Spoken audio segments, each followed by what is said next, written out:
الحمد لله رب العالمين، وأفضل الصلاة وأتم التسليم على سيدنا محمد الصادق الوعد الأمين، وعلى آله وصحبه وسلم أجمعين. وأشهد أن لا إله إلا الله وحده لا شريك له، وأشهد أن سيدنا وحبيبنا وقائدنا إلى الله محمدًا رسول الله. أوصيكم عباد الله وإياي بتقوى الله، وأحثكم على طاعته، وأحذركم وبال عصيانه ومخالفة أمره، وأستفتح بالذي هو خير. أما بعد، فيا عباد الله، إن الله خلق الزمان واختار فيه ما يشاء، فاختار من الشهور بعضها وفضلها على بعض، لا يسأل عما يفعل وهم يسألون. فعظم الله الأشهر الحرم التي نحن الآن فيها، في هذه الأيام التي نعيشها، من الأشهر الحرم التي عظمها الله سبحانه وتعالى. قال تعالى: إن عدة الشهور عند الله 12 شهرا في كتاب الله يوم خلق السماوات والأرض منها 4 حرم. المصيبة الكبرى يا أخوان، تأتي إلى واحد تقول له: اشهد دينك، يقول لك: أنا مسلم. تقول له: تفتخر بإسلامك؟ يقول لك: كثيرا جدا أفتخر بإسلامك. تقول له: عدد لي أشهر حرم، ما يعرف. عدد الأشهر الهجرية، ما يعرف. عندنا اهتمام بغير الدين، في التجارات، في البيع، في الشراء، تجده بطلا في ذلك. ولكن في الأمور الدينية ربما نبعد قليلا. علينا أن ننتبه أيها السادة. منها 4 حرم، ذلك الدين القيم. ثم يقول الله عز وجل: فلا تظلموا فيهن أنفسكم. شوف الله سبحانه وتعالى يريد الخير لنا في الدنيا والآخرة. فلا تظلموا فيهن أنفسكم. والأشهر الحرم ذو القعدة اللي نحن فيه هلا، ذو القعدة وذو الحجة. اللهم سهل على الحجاج حجهم، وأكرمنا بالحج في كل عام يا أكرم الأكرمين. وذي الحجة والمحرم 3 و4، ورجب مضر بين جمادى وشعبان. هذه 4 أشهر حرم. إن الظلم أصل كل الشرور، بل هو فساد للدين والدنيا، وخصوصا إذا كان هذا الظلم للنفس. الله ليش خلقنا يا أخوان؟ الله قال: وما خلقت الجن والإنس إلا ليعبدون. هناك هدف. الدنيا مزرعة الآخرة. الدنيا ما هي بالكم المالي بدك تجمعه أبدا، ولكن الله عز وجل قال: وتزودوا فإن خير الزاد تقوى. بدنا ننتبه. الله ما خلقك عبث. انت ما لك زيادة عدد في هالكون، انت لك مهام في هذا الكون، مهامك عظيمة في هذا الكون.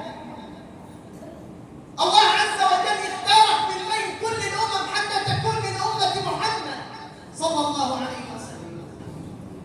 لذلك نخطئ في حياتنا كثير، ولكن نحتاج إلى تعديل، نحتاج إلى تطوير. هل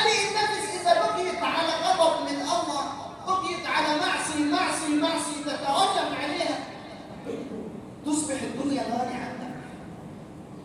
لذلك كل معصية أتبعها بحسنة، وأتبع السيئة الحسنة تمحها.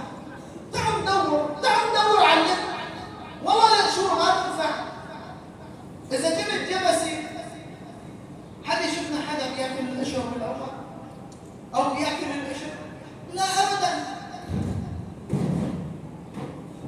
وكلنا يبحث في النهاية عن أمر مهم جدا.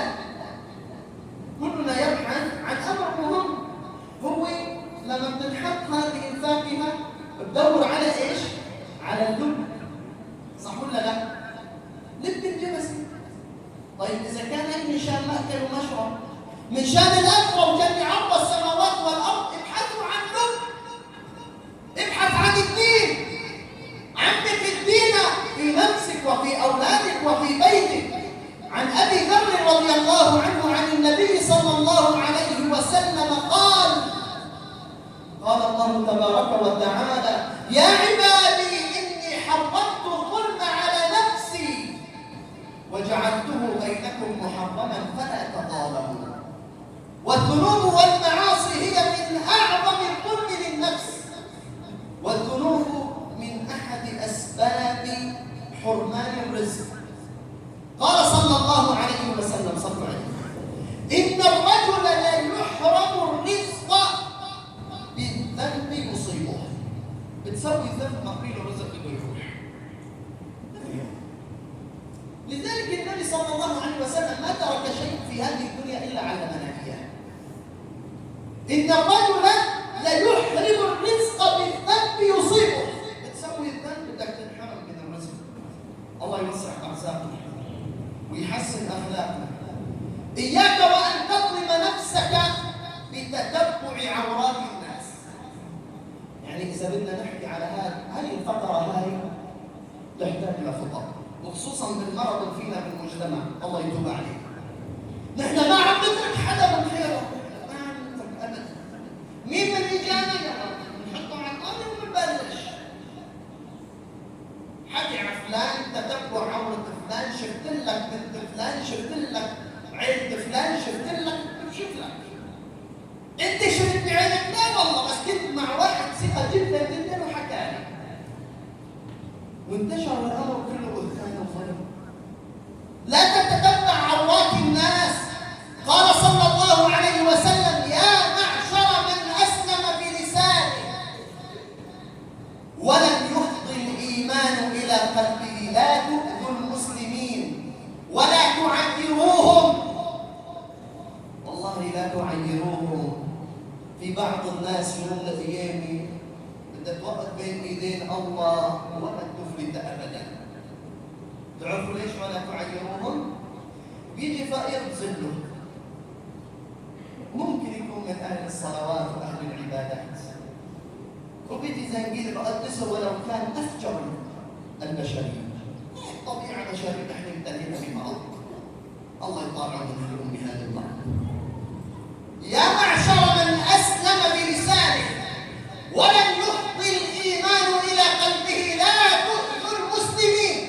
النبي يقول: لا تؤذوا المسلمين ولا تعيروهم ولا تتتبعوا عوراتهم، فانه من تتبع عوره اخيه المسلم تتبع الله عورته، ومن تتبع الله عورته يفضحه ولو في جوف رحمه. يا جماعة كلياتنا عندنا معاصي بس مستورين بستر الله. نحن كلياتنا عندنا ذنوب بس الله سترنا والله يديم ستره علينا ولا يكشف الحجاب عنا. كل الناس عايشة بستر الله. لا تفكر حالك أو فلان عندك معاصي، ولكن ربنا ستر عليك. بنلحق عورات الناس، وهي تسوى وهي عمل وهي طلعت وهي نزلت. بدك تنتبه. الله بيفضحك ولو في جوف بيتك، من جوات بيتك. بقصة من القصص بتصير طالما عم تطالع على أعراض الناس حكي، بده يطلع على عرضك حكي. طالما عم تطالع على زوجة فلان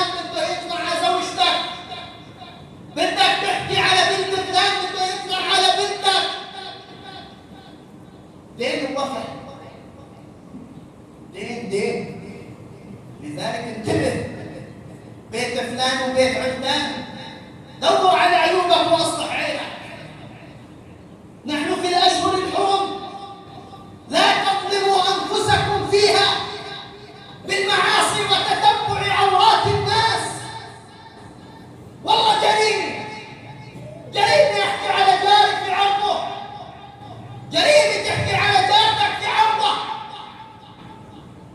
وهذا مرض مبتلى به كثير من الأمة.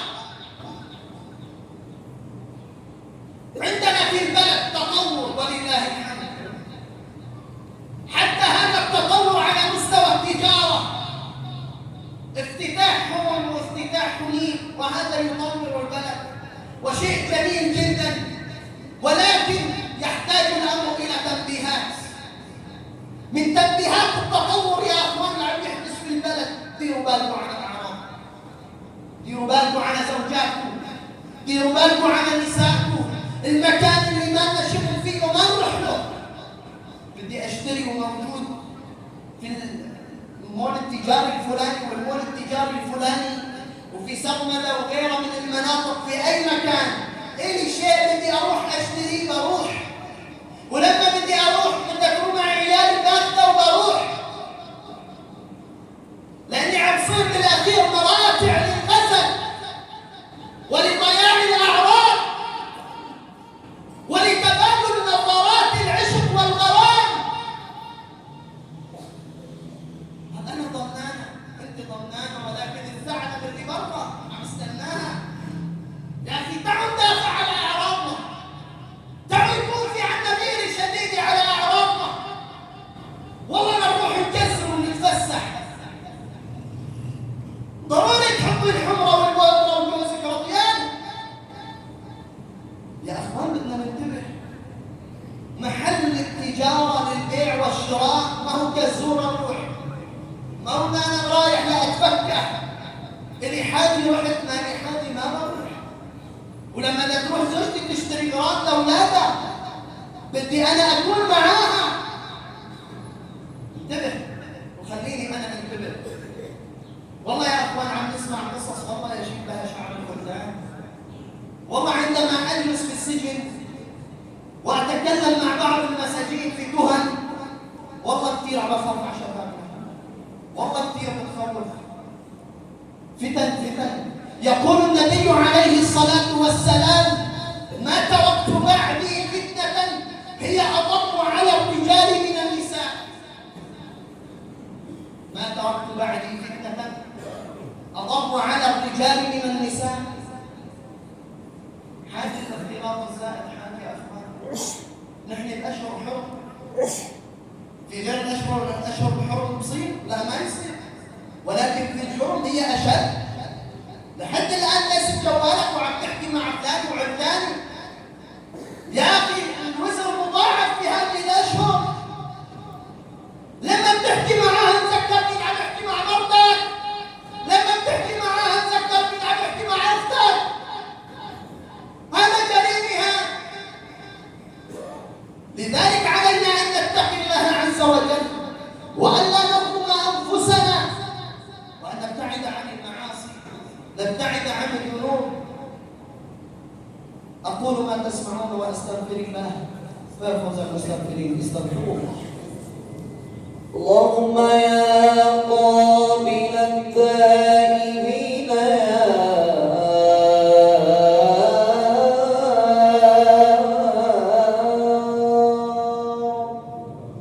اقبل توبتنا وتوبة من يقول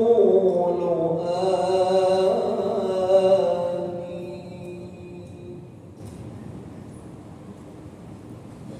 الحمد لله حمدا كثيرا كما أمر، والصلاة والسلام على سيد الخلائق والبشر. اتصلت عين بنظر ووعت أذن لخبر. عباد الله اعلموا أنه لا يضر ولا ينفع ولا يعطي ولا يمنع ولا يفرق ولا يجمع ولا يصل ولا يقطع إلا الله. واعلموا أنه قد صلى على نبيه قديما وقال ولم يزل قائلا عليما آمرا حكيما إرشادا لنا وتعليما إن الله وملائكته يصلون على النبي يا أيها الذين آمنوا صلوا عليه وسلموا تسليما اللهم صل على سيدنا محمد وعلى آل سيدنا محمد كما صليت على سيدنا إبراهيم وعلى آل سيدنا إبراهيم وبارك على سيدنا محمد وعلى آل سيدنا محمد كما باركت على سيدنا إبراهيم وعلى آل سيدنا إبراهيم في العالمين إنك حميد مجيد. إخواني توجهوا إلى الله بقلوب صادقة موقنة بالإجابة على أن تكون هذه الساعة ساعة استجابة. اللهم يا سامع كل صوت ويا سابق كل فوت ويا كاسي العظام لحما بعد الموت اللهم أكرمنا ولا تهنا أثرنا ولا تؤثر علينا اللهم ارفع مقتك وغضبك عنا وإلى رحمة من سواك يا رب لا تكلنا. اللهم لا تجعلنا من الذين يظلمون أنفسهم في هذه الأشهر الحرم يا رب العالمين. اللهم اجعلنا من الذين لا يظلمون أنفسهم في هذه الأشهر الحرم وفي كل الشهور يا أجود الأجودين. اللهم اجعلنا دائما تحت رضاك. اللهم لا تجعلنا من الذين يتتبعون عورات الناس. اللهم استر علينا في الدارين يا رب العالمين. اللهم استرنا في الدنيا والآخرة. اللهم استرنا في الدنيا والآخرة. اللهم إنا نستغفرك ونتوب إليك. اللهم إنا نستغفرك ونتوب إليك.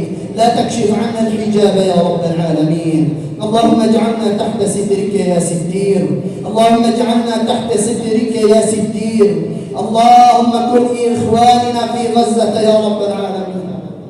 اللهم كن لإخواننا في غزة يا رب العالمين. اللهم تخلى عنهم البعيد والقريب ولم يبقى لهم إلاك يا الله. لم يبقى لهم إلاك يا الله. رأفة بأطفالهم رأفة بنسائهم رأفة بشيوخهم هم يريدون تجويعهم وقتلهم وأنت المنتقم. اللهم انتقم من أعداء غزة يا الله. اللهم عليك بكل من يتآمر عليهم. اللهم عليك بكل من يتآمر عليهم. شل أطرافه ذله في الدارين يا رب العالمين. اللهم اجعل المذلة بين عينيه يا رب العالمين. يا منتقم يا جبار يا منتقم يا جبار انتقم للمساجد التي تدمر.